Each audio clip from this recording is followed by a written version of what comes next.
আল্লাহ রাব্বুল আলামিন বলেন আল্লাযীনা হুম ফি সালাতিহিম খাশিউন, যারা নিজেদের সালাত বিনয়ের সহিত নম্রতার সহিত খুশু ভাব নিয়ে এমন ভাবে সালাত আদায় করে, এমন ভাবে নামাজ আদায় করে, যখন নামাজের মধ্যে দাঁড়াবেন দিলের মধ্যে ভয় থাকা লাগবে। কার? আরো জোরে বলেন কার? আল্লাহর ভয়। ইয়া আইয়ুহাল্লাযীনা আমানু তাকুল্লাহ, আমি আল্লাহকে ভয় করো। আল্লাহর ভয় নিয়ে যারা বিনয়ের সহিত নম্রতার সহিত দুনিয়ার সুচিন্তা দুশ্চিন্তা সব চিন্তা বাদ দিয়া যারা টেনশন মুক্ত হৃদয় নামাজে দাঁড়ায়, তাদের নামাজ কবুল করবেন কে? যখন নামাজে দাঁড়াবেন বিবির কথা ভাবা যাবে না, সন্তানের কথা ভাবা যাবে না, ব্যবসার কথা ভাবা যাবে না, চাকরির কথা ভাবা যাবে না।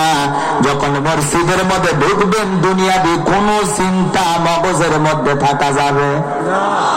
যখন নামাজের মধ্যে দাঁড়াবেন তখন দুনিয়ার কোনো খেয়াল কোনো চিন্তা মনের মধ্যে রাখলে নামাজ হবে?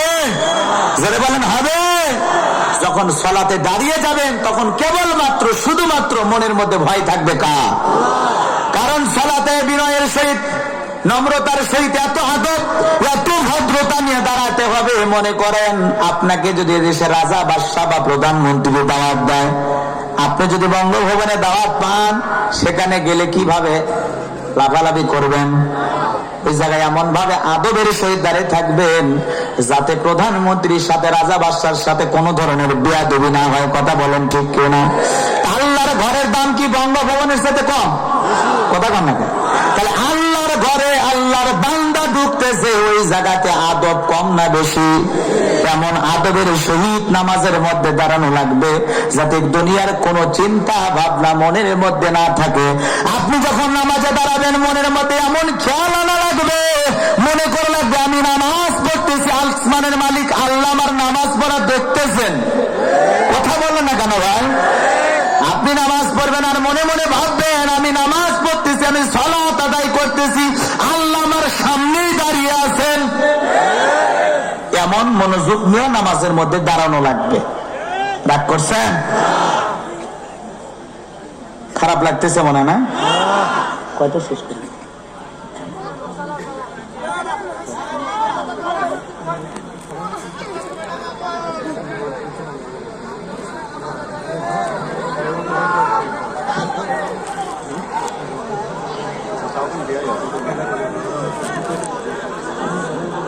ওরে 12টা একটা বাজ দিল।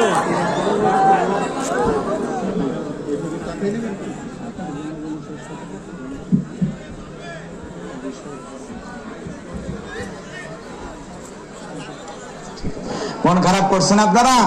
তাহলে নামাজের রাসূলুল্লাহ এমন ভাবে সালাত আদায় করতেন, নবীজির পা মোবারক নামাজের মধ্যে দাঁড়িয়ে থাকতে থাকতে পা ফুলে যেত। আল্লাহু আকবার বলেন। আম্মা জান আয়েশা আরো ডেকে বলেন বিশ্বনবী এমন ভাবে রুকু করতেন, মাঝে মাঝে মনে হয় কোনদিন আর নবী রুকু থেকে উঠবেন না। নবীজি এমন ভাবে সিজদা দিতেন, মাঝে মাঝে মনে হয় নবীজি আর কোনদিন সিজদা থেকে মাথা উঠাবেন না। বলেন আল্লাহু আকবার।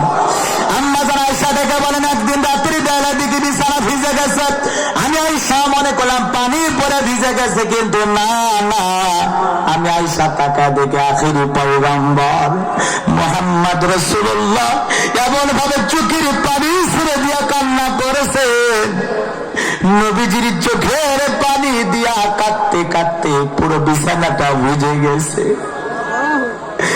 আম্মা জান আয়েশা নামাজ শেষে জিজ্ঞাসা করে নবী গো আপনি কেন এত কান্না করলেন? দেখে বলে আয়েশা আমার উম্মত গুলো গুনাহগার, আমি আল্লাহর কাছে আমার গুনাহগার উম্মত গুলোর জন্য বেশি বেশি কাঁদতেছি। কারণ হলো আমার একজন গুনাহগার উম্মত যেন জাহান্নামে না যায়। ও আয়েশা আমি নিজের চোখে জাহান্নাম দেখে এসেছি। আয়েশা জাহান্নামের মধ্যে এমন ভয়াবহ শাস্তির ব্যবস্থা আল্লাহ পাক করে রেখেছে। আয়েশা দুনিয়ার কোন মানুষ যদি একবার ওই জাহান্নামের দৃশ্য দেখত, সে পাগল পারা হয়ে আল্লাহর গোলামি করত।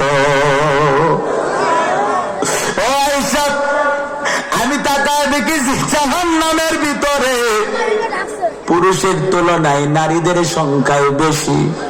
কথা বল না কেন? কার সংখ্যা বেশি?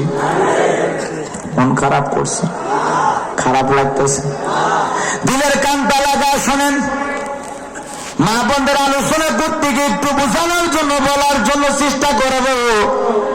নবীজি যখন মেরাজ করতে গিয়ে জাহান্নাম দেখেছেন, তখন তাকায় দেখেন জাহান্নামের মধ্যে নারীদের সংখ্যা বেশি। এক শ্রেণীর নারীদের চুলের মুঠি করে আসমানের দিকে তুলে ধরে পা থেকে মাথা পর্যন্ত জাহান্নামের আগুন দাও দাও করে জ্বলতেছে। মহিলা এমন জোরে চিৎকার মারতেছে, মনে হয় মহিলার চিৎকারে আসমান জমিন ভেঙে পড়বে। নবীজি একবার তাকায় আর তাকাইতে পারলেন না। জিবরাইলকে ডেকে বলে, ভাই জিবরাইল, এই সমস্ত নারী কারা? কি এমন অপরাধ দুনিয়ার জীবনে করছে যার কারণে আজকে তার কবরের ভিতর তাকে এইভাবে জাহান্নামের আগুনে জ্বালানো হচ্ছে? কি অপরাধ করছে দুনিয়ার জীবনে আমি জানতে চাই। জিবরাইল ডেকে বলে, নবী গো, এই সমস্ত নারী তো তারাই যারা দুনিয়ার জমিনে বেপরদায় চলাফেরা করতো, মাথায় কাপড় দিত না, সাজসজ্জা করে ঘুরতো। এই সমস্ত নারী তারা যারা দুনিয়াতে পর্দাকে পর্দায় মনে করতো না। কথা বলেন ঠিক কিনা? এই সমস্ত নারীদের সংখ্যা কম না বেশি? সেই নারীগুলো কোথায় যাবে? জাহান্নামের আগুনে জ্বলবে। বাজান, মা বন্ধুরা আলোচনা করতে গিয়ে যদি সময় পায় বলবো। নবী দেখে বলে, আয়েশা, আমি কাঁদি আমার গুনাহগার উম্মত গুলো যেন জাহান্নামে না যায়। নবীজি এত কান্না করলেন, যে নবীর জীবনে কোনো গুনাহ নাই, সেই নবী নামাজের মধ্যে উম্মতের জন্য কাঁদেন, আজও কান্দেন মদিনায়। হাসরের ময়দানে বিচার দিবসেও কাঁদবেন।